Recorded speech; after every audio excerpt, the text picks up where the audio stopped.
Were you recording that? Yeah. Good. It's definitely out of place. I thought it was a siren at first.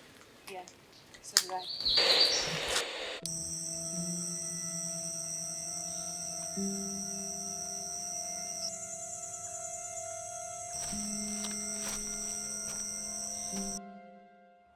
We're here. We're here after 2-3 years. It's over 3 years. 3 years.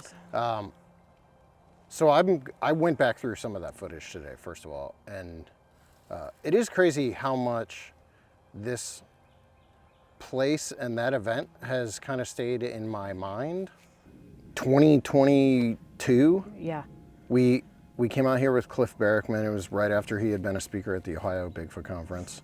We walked up on this rock, Yeah. this giant boulder in the middle of the woods, and there was this siren-like call. Yeah. We thought initially, as it started, I didn't even pay attention to it immediately because it sounded like a siren, and then I quickly realized there was something weird about it. And when I saw Cliff reacting, that's when I was like, oh, something's up. Yeah.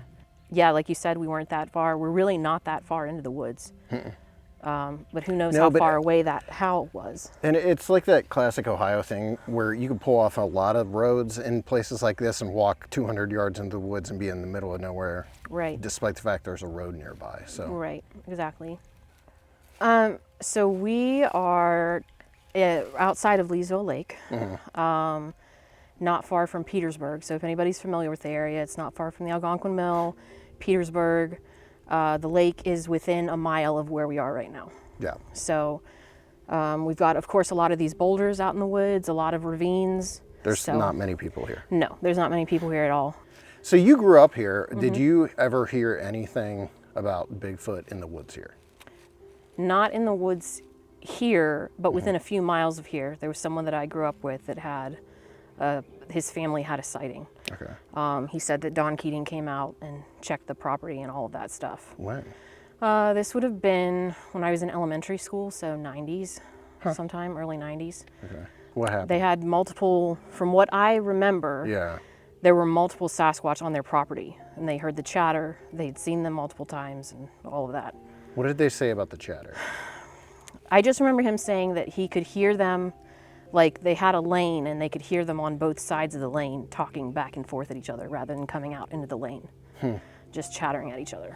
Okay, so you've since looked into like reports around the area. Yeah, and oddly enough, there have been a couple reports that they didn't see anything, but they'd hear the siren-like howl. That's exactly how they described it, like an ambulance siren. Right. Besides that, obviously the characteristic Ohio howl people talk about all the time, but that wasn't that far away from here, really. Right.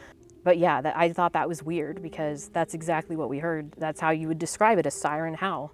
Did any of those reports contain a sighting? Like no?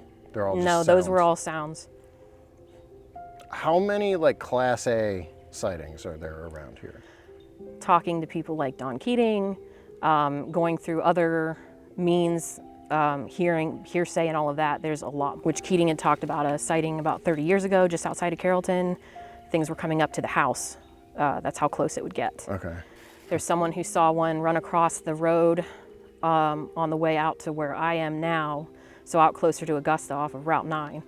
Run across the railroad tracks there. That's not in the BFRO. About 4 years ago, a guy ended up swerving, early morning hours, swerving off the road, hitting a fence post because he said he was, how did he describe it? He said it was a Yeti standing in the middle of the road. I remember this. This was like, Yeah, I've got that in the Google Docs, the picture of that. But that was in the police reports. He swerved off the road to avoid a Yeti, he said. So to me, that means it's something light in color because most people assume Yetis are light. Okay, but you're playing in the woods out here as a kid, right? You had to be. Yeah. Did you ever hear anything? I mean, I would hear things like what I would know now as knocks. Yeah. But I just figured it was Nothing. a branch breaking or, whatever, because trees fall all the time. But oddly enough, I've thought about that siren-like howl that we heard with Cliff. I had heard that before. No. I had Why when I didn't was you tell- younger. you never told me because Because you hear it once, it sounds like a siren. It Yeah. sounds like an ambulance siren It in does. the distance. Yeah. But So I'd as hear a it. kid, you just kind of. I would hear it, Yeah. but I'd figure, oh, it's an ambulance or whatever. But it didn't cross my mind that it isn't repeating. It's not continuing. It's just one.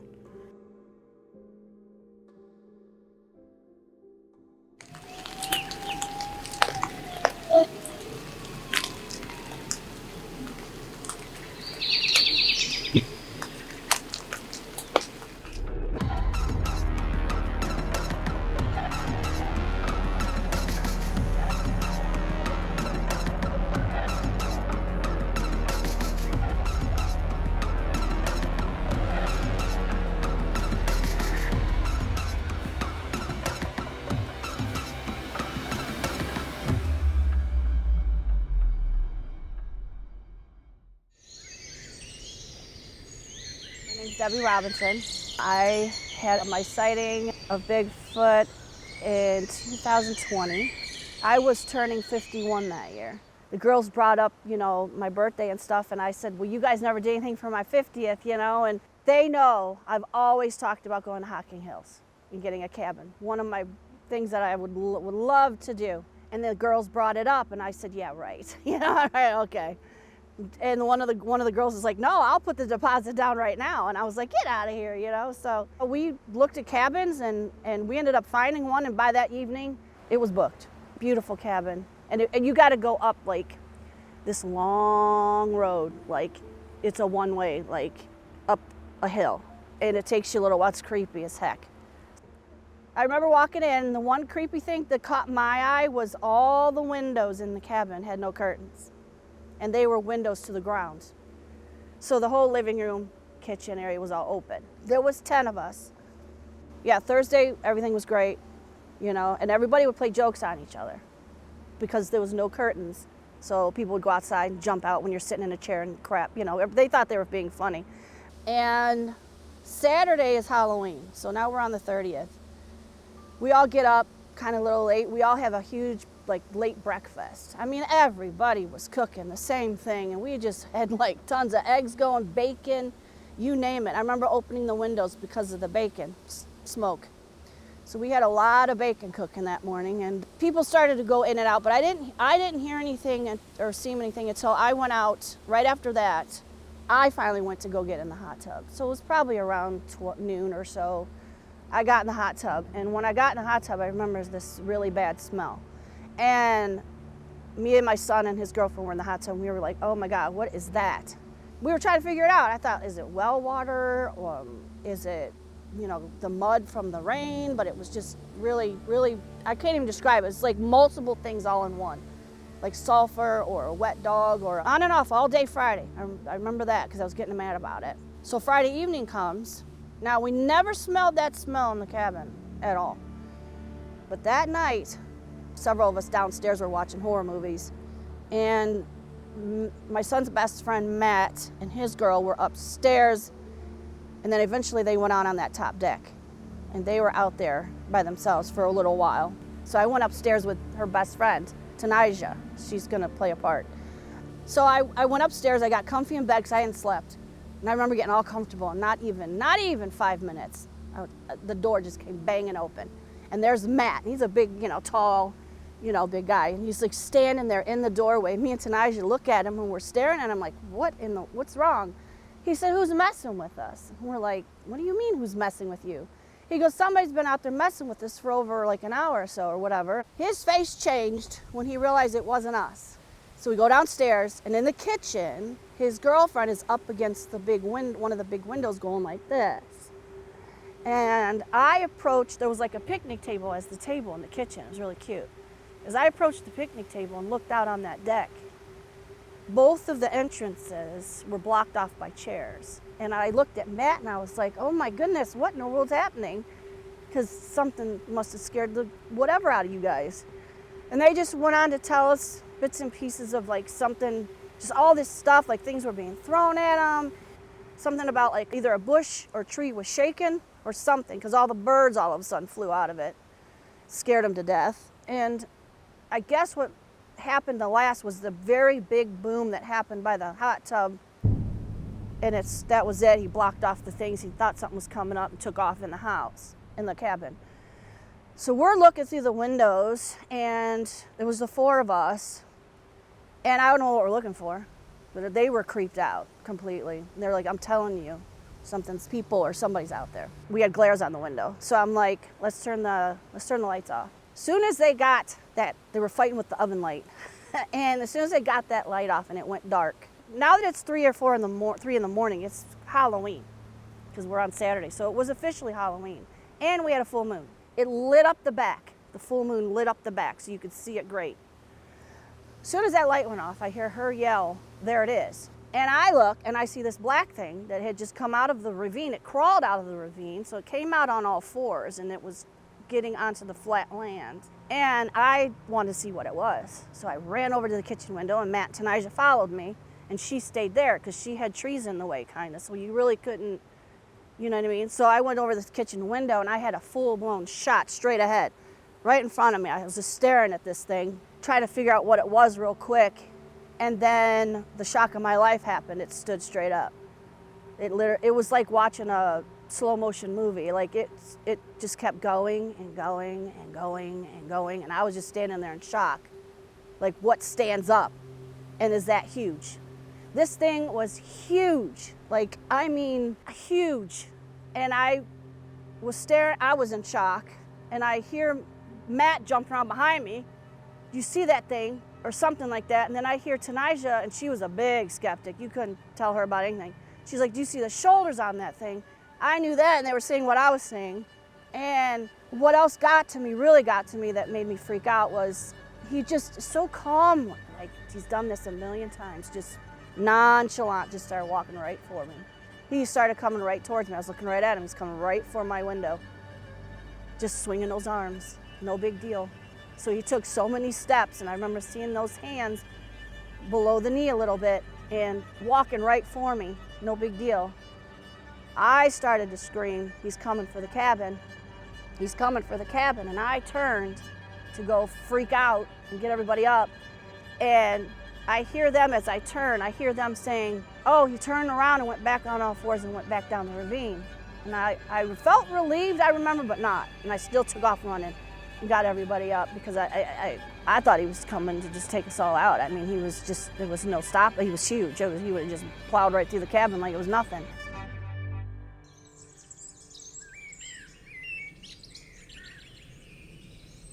Nestled in the rolling hills of Guernsey County, Salt Fork State Park attracts outdoors enthusiasts of all kinds.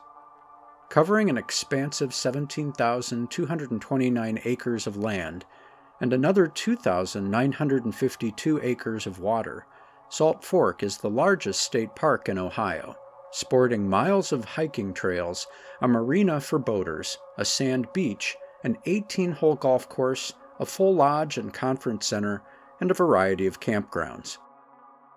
It's also a fact that Salt Fork has become synonymous with Sasquatch activity in the Buckeye State due to both a long history of sighting reports on its grounds and its status as host to Bigfoot-themed conferences and television productions through the years. These factors have built on each other to the degree that Salt Fork State Park has become a household name among those interested in cryptids, and Salt Fork has embraced this distinction by offering merchandise and programming that lays claim to the title Bigfoot Capital of Ohio, all of which beckons those with time and opportunity to come and explore to see if the rumors are true.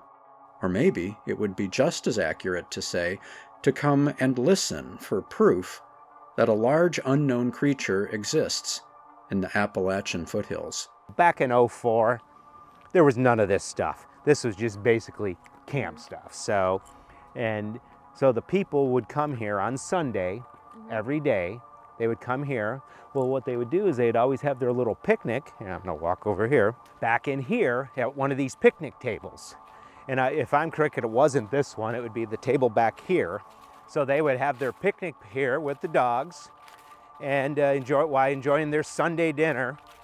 And lo and behold, as they were enjoying their food, the dogs started acting really strange and kept staring over in the back corner over here. And so he couldn't figure out what the dogs were griping and kind of growling about. And then all of a sudden, something projected a very large guttural sound that was so loud it startled him and his wife. Well, as they sat there looking, like wondering what the heck's going on, you know, they looking in the area, nothing, just kept doing what they were doing, happened again. And then it happened finally a third time. And then finally he's like, well, I'll tell you what, let's do this. Let's take the dogs back to the car. So they took the dogs, put them back in the car, and then let's do this. So what they did is they made their way down that edge, which you can see over there, because the sound was coming from over here. So they knew that they saw that there was a trail going down here. So they figured, well, whoever's playing this joke on us, they figured it was just people. We're gonna see who they are. As they came down here, they heard some noises. And as they heard some noises, and it's funny because now this is clear, this used to not be like this. They looked down over here and behind, here, I'm gonna run down to it if it's okay. Okay, if you notice, you see that contour in the ridgeline right there. The Bigfoot stepped out from that clump of trees over here, came out from behind here, stepped out, looked up at them.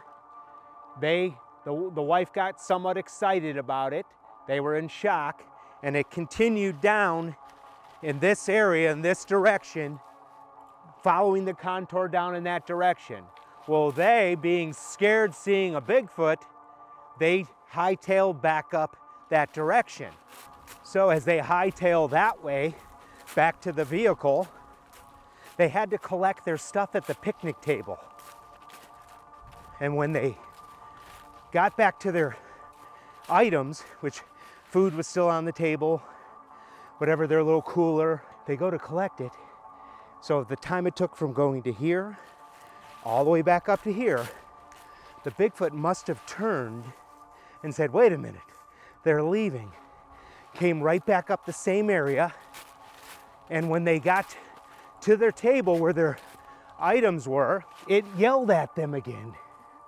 Well, they grabbed their stuff, left the burgers, whatever wrapper food, and just ran to the car. And even when they got back to the car, like toward it, it yelled another time at them, like basically saying, get out or something. A Bigfoot sighting is, by any definition, a rare occurrence. But as elusive as the purported mystery primate seems to be, there are a variety of sounds that have become associated with its presence. The number of reports that describe unclassified sounds attributed to Sasquatch far outweighs eyewitness sightings. Therefore, it's worth pursuing and identifying those sounds and cataloging them for reference. What auditory experiences are people having with Ohio's Bigfoot in places like Salt Fork?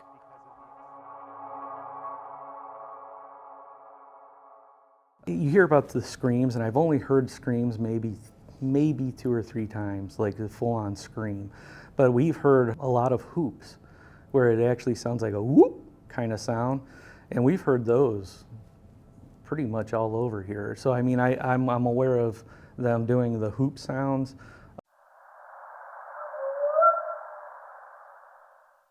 What people have generally caught on some sort of audio recording tends to fall into the category of a whoop or a howl.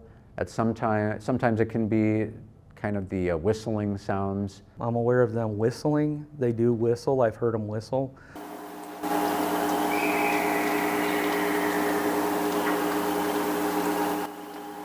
The whistle is not like a, like a human being going like kind of thing. It sounds more like if you ever hear like how frogs do that chirp almost.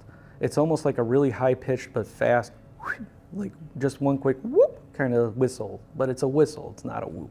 I suck at whistling. Now that's particularly interesting to me because although there has been evidence of, I think it was an orangutan that did kind of a whistling sound, it's not something that known primates that I know of, at least larger ones that I know of, which I could be wrong, that they make really that we know about.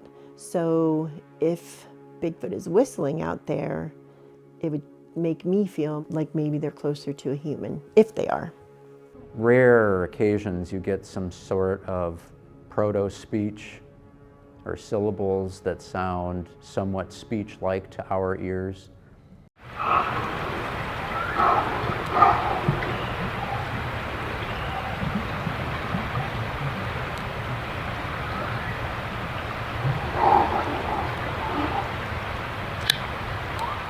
You've got the Sierra sounds that were recorded. I don't remember. I've even had Ron Moorhead as a speaker, and I'm pleading forgetfulness. But the Sierra sounds were very interesting.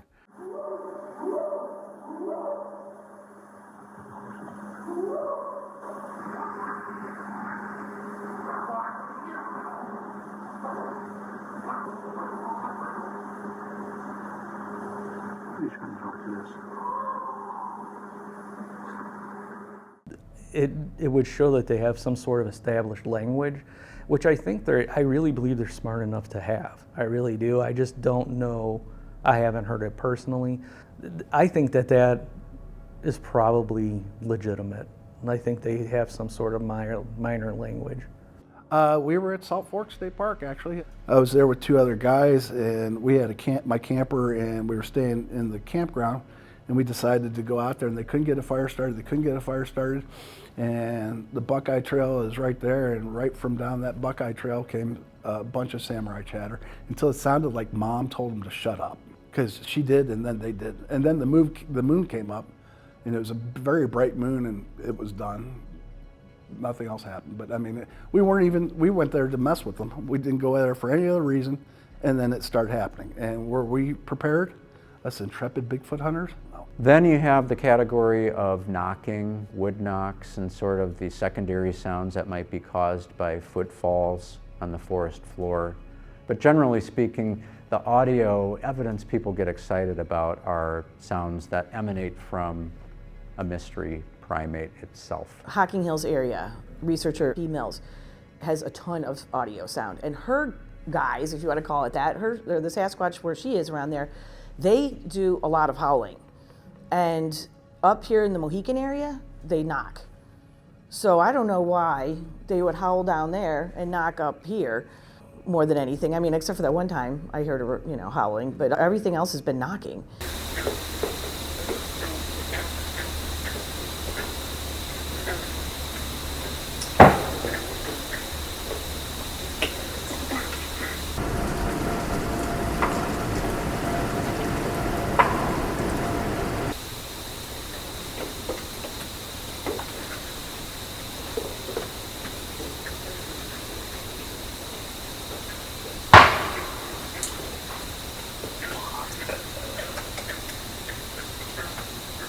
Maybe because the ones in Mohican can communicate better by knocking. Like where I am, they could just, hit a tree knock and it goes straight across the valley to, somebody, to one on the other side, and they can knock back and they've got whatever communication they need to have. Now, if you're down in some of the, deeper hollows and stuff down there in Hocking and West Virginia, maybe they need to howl because the only way they can get their message off, the other ridge is to howl. So I think it's just the Sasquatch are just going to communicate the best way that they can based on whatever information they need to convey in the terrain that they live in.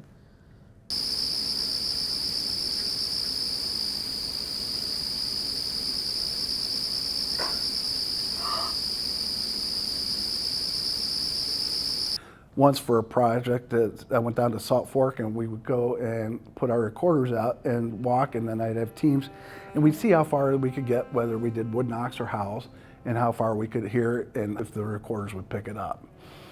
For a wood knock that we were doing, a little over a quarter mile. You could get a half mile for our vocal range and stuff like that, but that was about all we could get. So if you're hearing something, a lot of times it's closer than a lot of people think.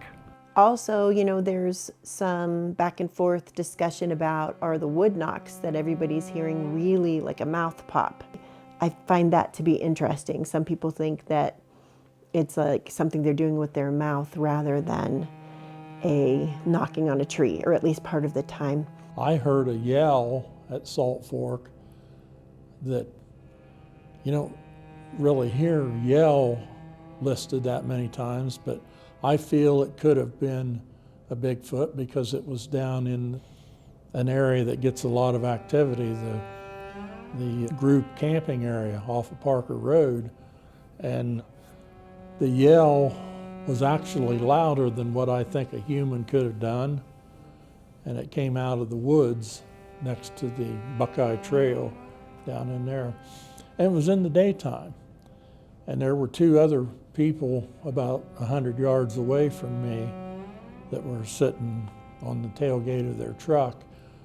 And when we heard this, we kind of turned our heads and looked at each other and went like that. But I don't think there were any humans down in there because there were no other vehicles where somebody might have parked and walked down in there, but it was very loud. In Project Zoo Book, we have one specific anthropologist and primatologist who has listened to different sounds, and she thinks that a lot of those long calls, she would call them, sound like gibbons.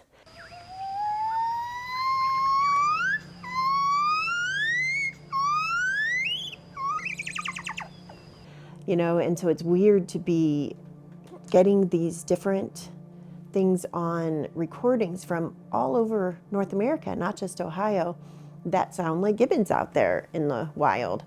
The whooping sounds that people claim are Bigfoot. One of my favorite things that David Ellis from the Olympic Project and I have discussed quite a bit is something that is comparable to a baboon bark.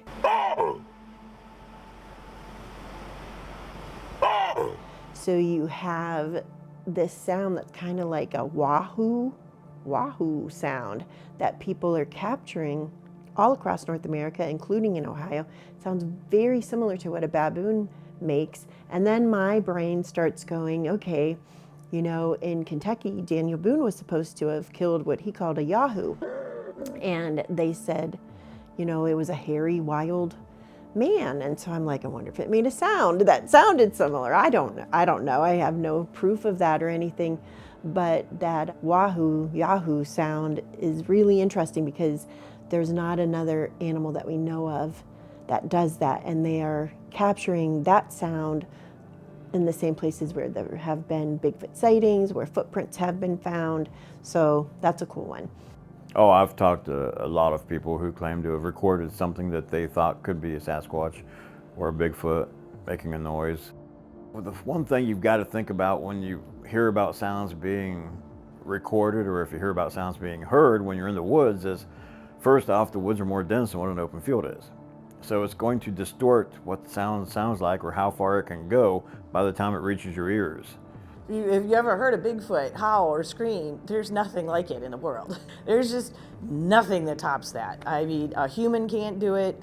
I mean, I'm talking the kind of sound that just, you know, hits your body like a ton of bricks. You have an emotional, a visceral reaction to it. You could almost, you know, hear vibrating.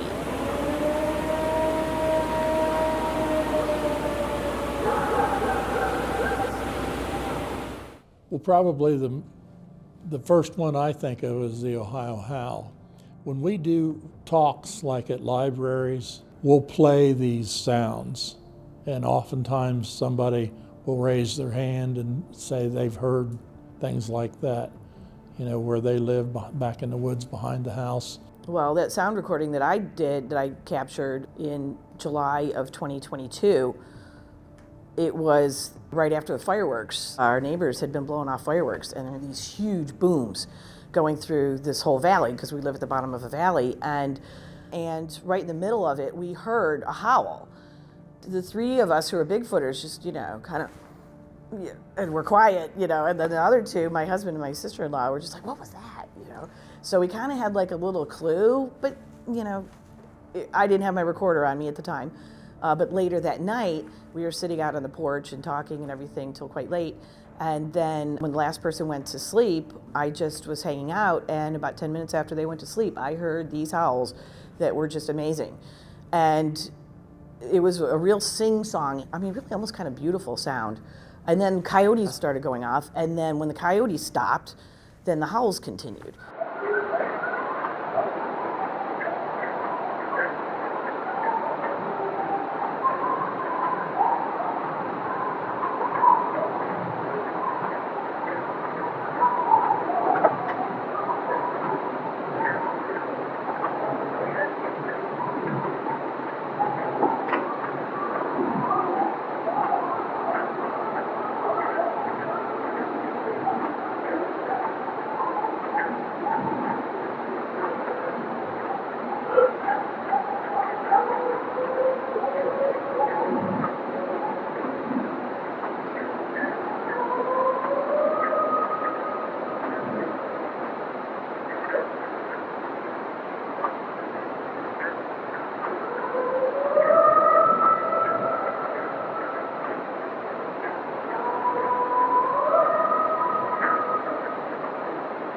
And so I downloaded it, immediately as soon as the sun came up, and started, putting the headphones on everybody. Mark Mazel, the investigator that's been with us from the beginning, he said, "Oh, that is absolutely a Bigfoot."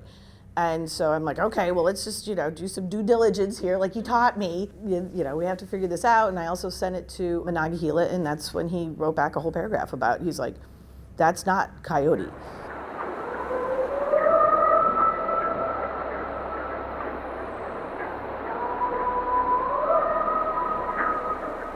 Well, I mean, most people sit there now and think of the Ohio howl.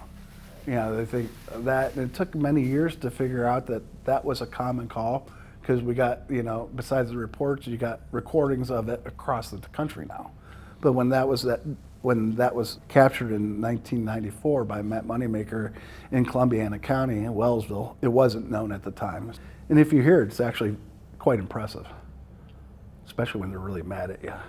And they sit there and just sound like they're bitching at you because you're in a spot and they're in a spot and you're not moving and they're not moving, and they get a little huffy and grumpy, or at least this one did. In late autumn of 1994, Matt Moneymaker of the Bigfoot Field Researchers Organization captured a recording that would come to be regarded as the epitome of Bigfoot vocalization. Near the wooded banks of the Ohio River in Columbiana County, just across the river from West Virginia, Moneymaker obtained audio with two distinct signatures, one of them a barking dog, the other an unidentified howler in the distance making a series of 3 long moaning calls. In the years since, credentialed analysts have ruled out known animal sounds, as well as a mechanical device like a siren, as the source of the rising and falling tones on the recording. What's more, there have been many instances in which people from around the country, having heard strange sounds of their own, have listened to the Ohio howl online and found in it confirmation of what they heard in their location. It's become a Bigfoot touchstone of sorts. Perhaps that's why some investigators have concentrated on creating a library of audio recordings. Such collections are helpful, they have properties that can be analyzed, and it may be the most common evidence of an uncommon creature. I'm not the biggest audiophile as far as this goes. I put my money into more visual and all that stuff. And I carried a recorder for years, but when I lived above the national park for 10 years, I would listen to one scream off the back deck. I'd have the door open in the summer, and you could hear it scream out there. And again, it's a moan kind of howl. And it came from different parts of the park from up, because we were up high and things like that. So the moan howl's there.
I rely on other people, you know, to dissect it if we get a recording, you know. So I'm not the biggest audiophile, but that's a form of evidence.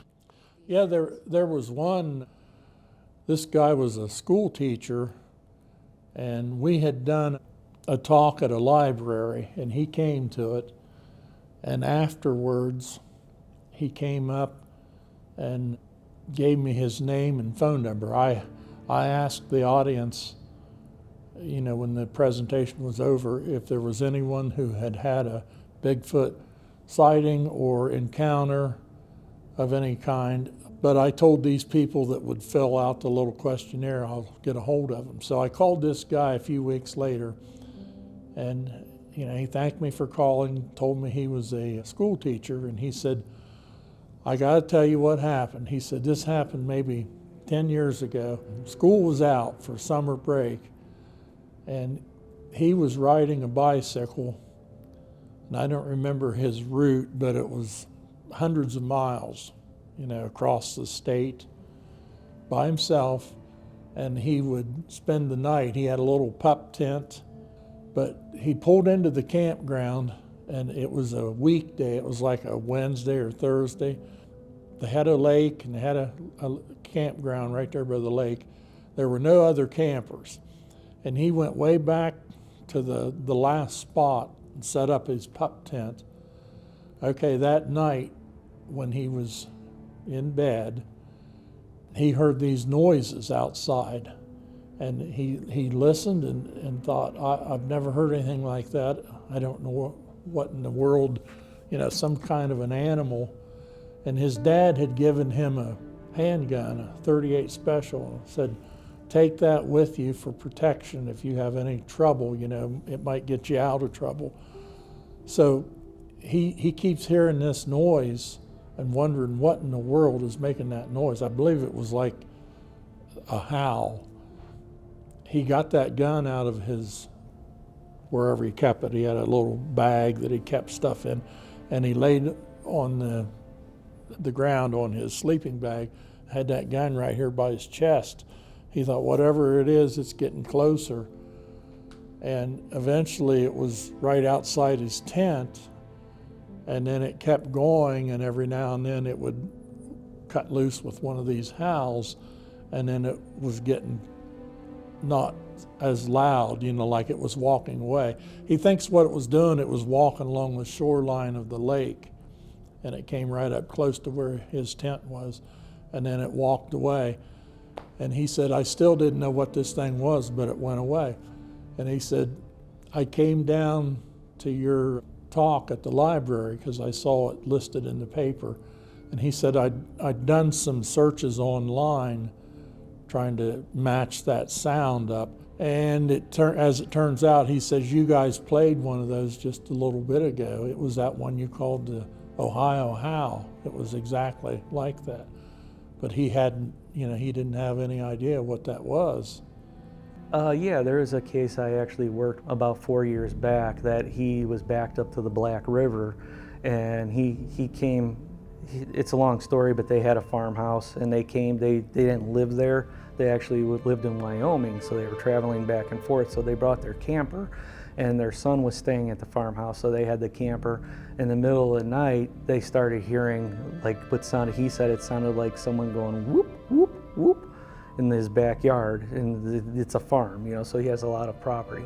So he said that, you know, he came out because of the sound, and he had his dog, he was trying to take his dog out, and the dog wouldn't go out. So the dog backed up, stayed in the camper. He came outside and he was looking, and he said he never really saw it, but he saw something around like what used to be like an old water well, and he could see something silhouetting it, and it was whooping at him the whole time. And he said, but he said, hey, get off my property kind of thing, and it just left. But he was pretty sure that that's what it was, you know.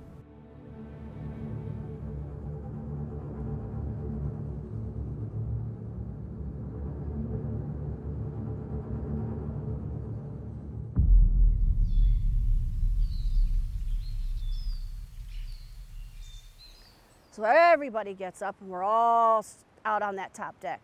And it was like a war zone out there. You heard, I didn't know at the time what I was hearing, You heard like tree breaks, branches left and right, all this noise.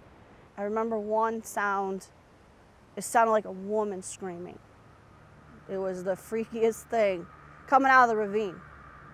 And I remember that, it freaked everybody out. It sounded like a woman scream. Then came the howl, and it was this howl that went on. And me and Alyssa looked at each other, and I looked at her and I said, that's that howl from Finding Bigfoot show. We recognized it, both of us. That was the Ohio howl. And the next thing I remember, because the kids and them were making fun of it, was it sounded to me like caveman talking. It sounded like it was male, but it was, you couldn't understand, and it was gibberish. And they were making fun of it, the way it sounded. To this day, they make fun of it. You know, they'll talk that way to each other. You know, they think it's funny. And then we started hearing noises in front of the cabin. So then we took our attention to the front of the cabin. And we end up walking to the front of the cabin. And we're all in a little bundle on the gravel. And up to the left, there was a little island they had made, but it wasn't far from the wood line.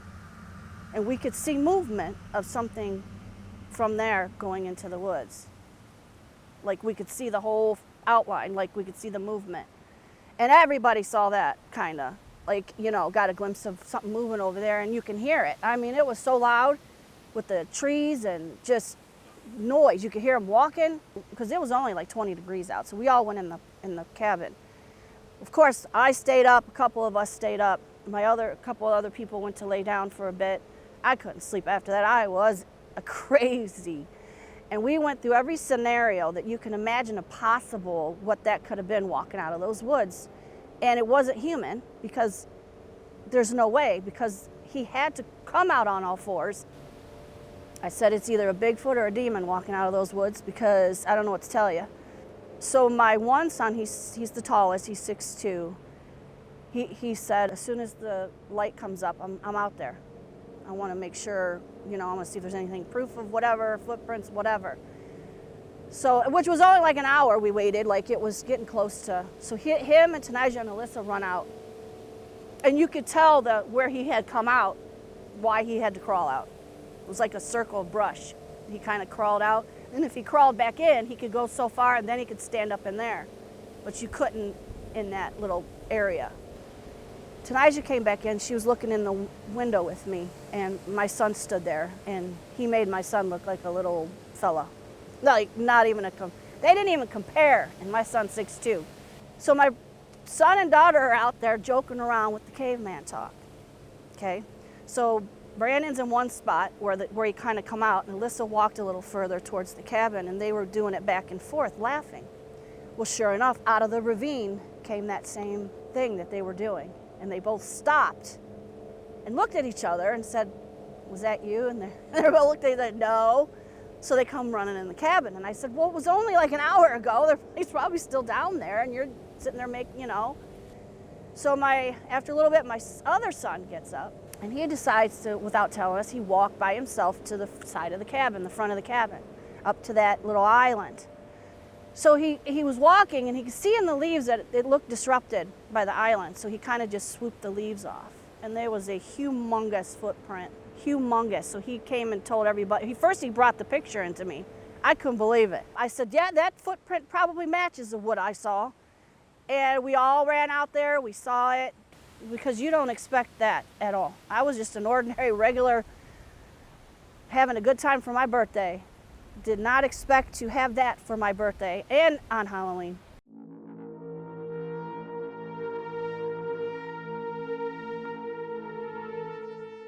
An unidentified howl or scream issuing from the forest has the ability to alarm and even terrify the average person.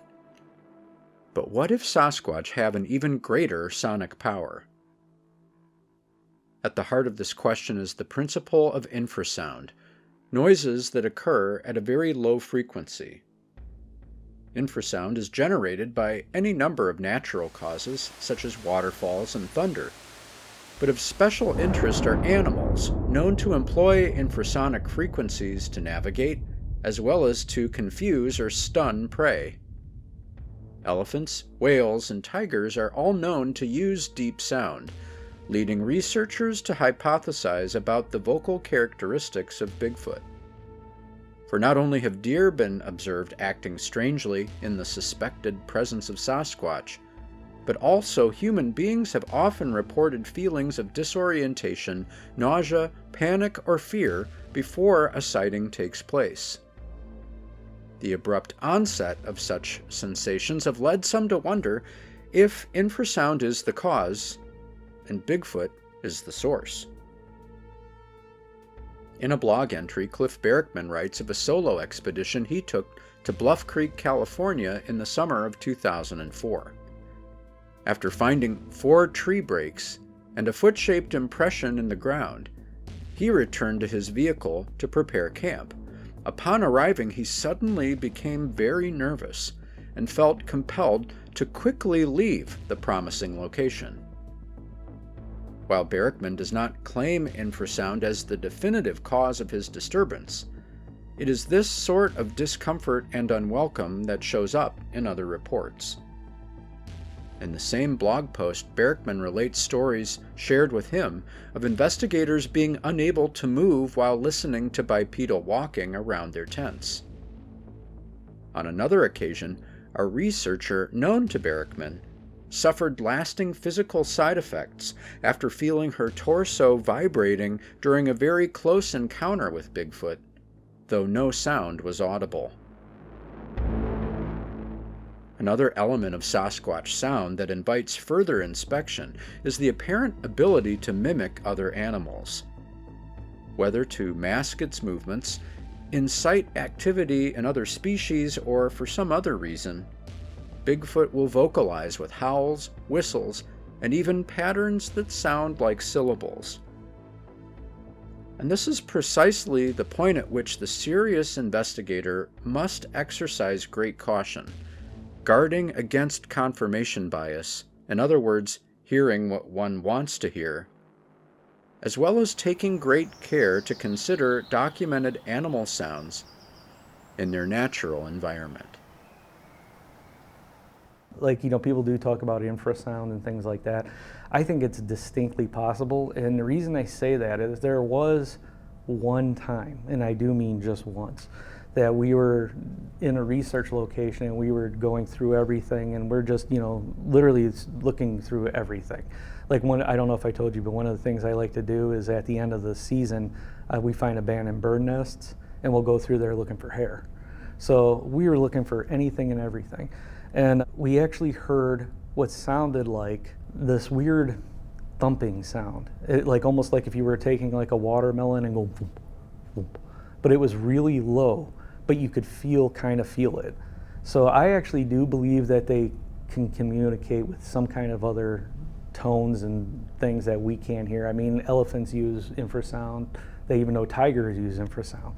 So I don't see why it would be impossible for something else to be using, especially to communicate at a large distance at a quiet level to make it easier for them not to be spotted. So I do believe in that. It's a big enough animal. I mean, there's been studies. Actually, I used to work in the medical field, and I brought this to one of my doctors that knew I was into this. It would have been the early 2000s. And there's a lot of studies out there. The Israelis did extensive studies where they would put in synagogues, and they found out that if you were in an elated mood, it made you happier. And if you were in a bad mood or a foul mood, it made you scared or angrier. So yes, why not? Mm-hmm. The bass level is so deep that it's not heard as a tone, but it's felt. It's almost at the sensation level, or even at the molecular level, if you want to go that far, where it's a feeling more than it is something that you hear with the ears. And you interpret that as danger. Get out of there as soon as possible. Because I think infrasound not only encompasses the natural world, but also, well, the natural world, the animal world, but the natural world in terms of like an earthquake, for example. If there's a rumbling that's happening, you may hear that as sound of things crashing together, but you may also feel it and just know in your gut it's time to leave this situation because I'm in danger. There are enough stories about people feeling, uncomfortable, that it is fascinating to me. And I had my own story in the Alleghenies where myself and two researchers, friends, all had this overwhelming feeling of like impending doom. I know that sounds very, very dramatic, but we all felt that way to the point where we were in separate tents. One person was sleeping in their van, and all three of us thought, well, two of us thought that we were having like heart problems and we need to go to the hospital. Like it was that kind of not being able to breathe, just this anxiety feeling and these like this pounding sensation. But it was really interesting when we talked about it the next day, because one of the researchers was going to leave thinking that something was physically wrong with them. Nothing had happened, something weird happened afterwards, but nothing had happened to make any of us super anxious. We're all used to being out camping in the woods. So for three different people in different parts of where we were camped to have that same feeling and to feel, we gotta get out of here, was weird. We looked into it as much as we could. We contacted a different agency, tried to find, was there any seismic activity that night? Were they doing fracking in the area? We were on a road that we are all positive we would have seen or heard anybody driving up that road, because the potholes were so gigantic that you're not gonna, you couldn't do it very well at night. And you're not gonna be able to do it quietly because you'd be like boom, boom, boom, boom. I still can't explain what that was that happened. So I am open to there being the possibility of infrasound. Infrasound is real. After that weird thing happened, about within an hour, there was a weird yell that came out of the forest. So something was there. So I'm open to the idea, but I am not convinced of it yet.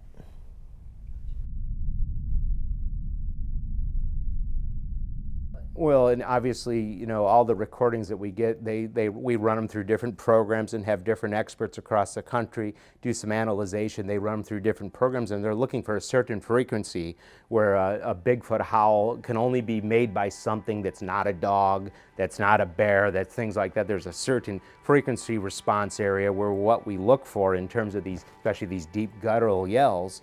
And so when we find something that fits in that category that compares to other known Bigfoot sounds, you can kind of justify that, hey, this is more than likely probably Bigfoot. And believe me, I've had plenty of recordings throughout the state that have been verified by some of the most nationally known, supposedly linguist experts in terms of audio sounds, claiming what a Bigfoot sounds like. So.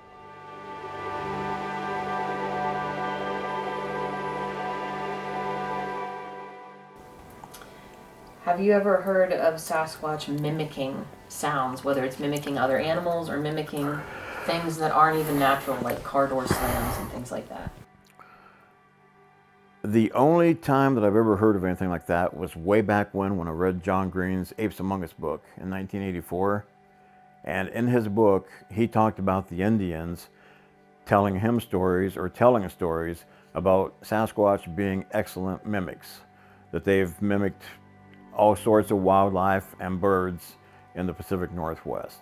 And I mean, you could pick a wide variety of wildlife and of animals and birds that they've claimed that the Sasquatch can mimic. Say you hear a sound that sounds like, I don't know, a cow in the middle of Woodbury Wildlife Area. But yet you know that there's no farms in that area where there are cattle. Okay, well, there's a possibility that there could be something up there mimicking a cow, or someone has a recording of a cow mooing and they're playing the recording. I don't know why, but okay, whatever. But you have to know the area, and you have to know whether or not those type of animals are in that area where you heard that sound or not. Have you ever experienced almost like mimicking other animal sounds? Oh, most definitely. And you know what they were mimicking? Great horned owls. And you know, if you know anything about owls, especially great horn, they're what? They're very territorial. So they're not going to be like barred owls that are hooting back and forth and roosting together. When there's one great horned owl, it protects its territory. So when you get their very faint, and you get one right here and then one right there, there's something mimicking it, because that's not how it works. You don't, great horned owls will chase the other one down and try to kill it. So yes, there's been some mimicking and things like that. And I wouldn't be surprised that, you know, there are some things that are common animal calls that could actually be a Bigfoot mimicking too. I mean, it's possible. I mean, their capabilities probably unlimited in the vocal range. I mean, some of the things they yell, how high they can go, their falsetto, and all the way down to the deep guttural type sound. I've heard stories of Bigfoot imitating people. One story in one of my books talks about a doctor that phoned his wife and said there was a accident and there's a lot of injured people, and so he had to stay back at the hospital. Told his wife, "I'll be home, but it'll be late. Don't wake up for me." They had chickens, and he said, "You're going to have to, you know, you feed the chickens for me tonight because I won't be home." When she would go out and feed the chickens, she would throw the corn and here, chick, chick, chick, chick.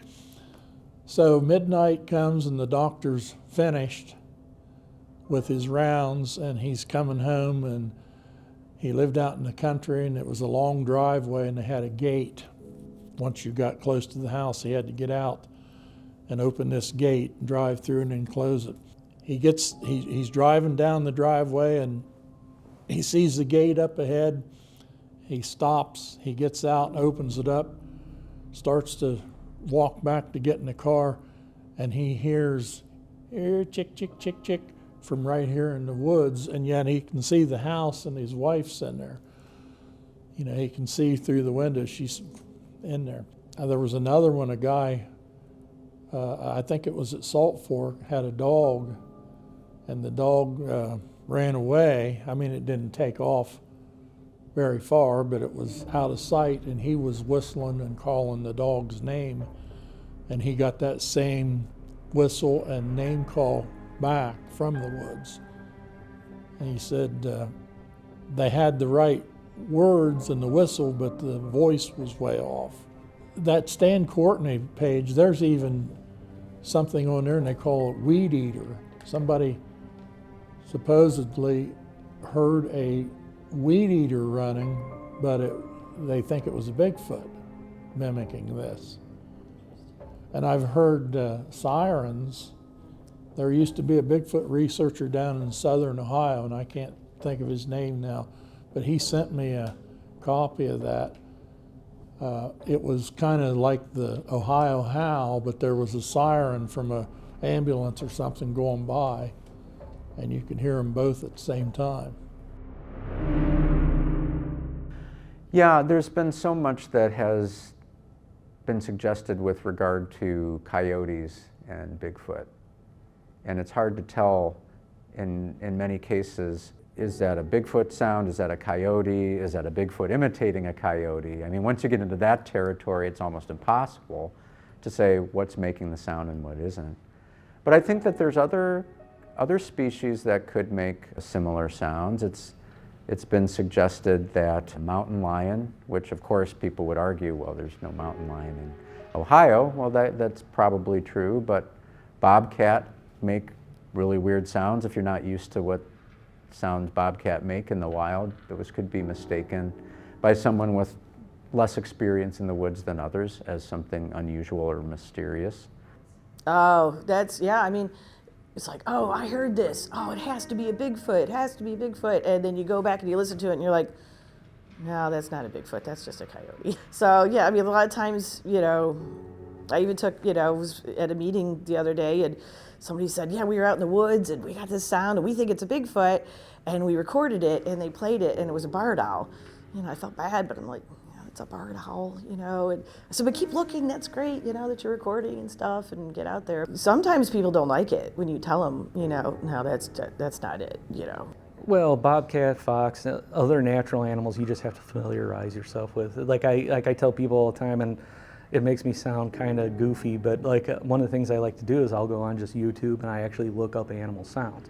And I listen to them so I know if I'm out and about and I hear the same sound, I'll know that's what it is. And so I'm not actually, because you know, when, not to be weird, but when you're out in the woods and you know, it's the middle of the night, you start hearing everything. That's why a lot of times we record everything, and even if I think we got something, I won't go back and try to listen to it. I'll wait till the next day so I can hear everything.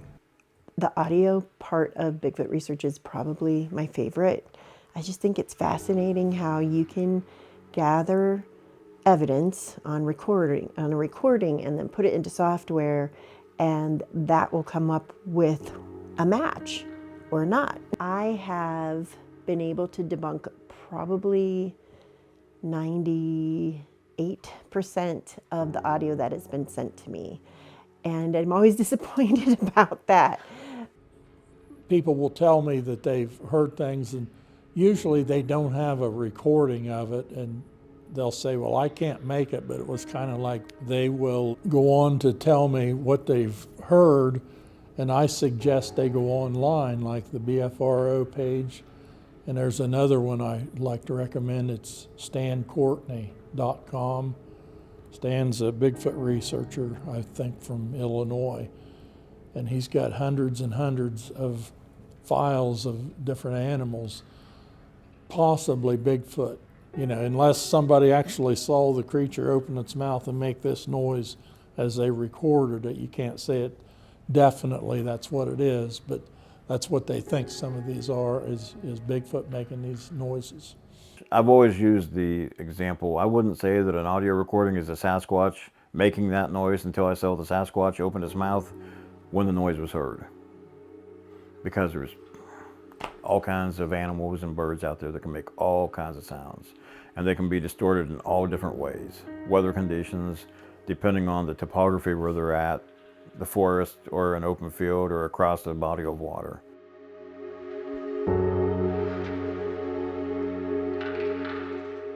Hearing refers to the awareness of sounds and placing meaning to those sounds. We humans are indeed aware of sounds, especially those that are unusual to us, and we tend to treat strange sounds with appropriate vigilance. It stands to reason that if Bigfoot exists, it would generate sounds that awaken wariness in us, a factor that Sasquatch may in fact exploit. The next time you're in the woods, take some time to actively listen to the natural world around you. You may be surprised by what calls to you from the shadows of America's heartland.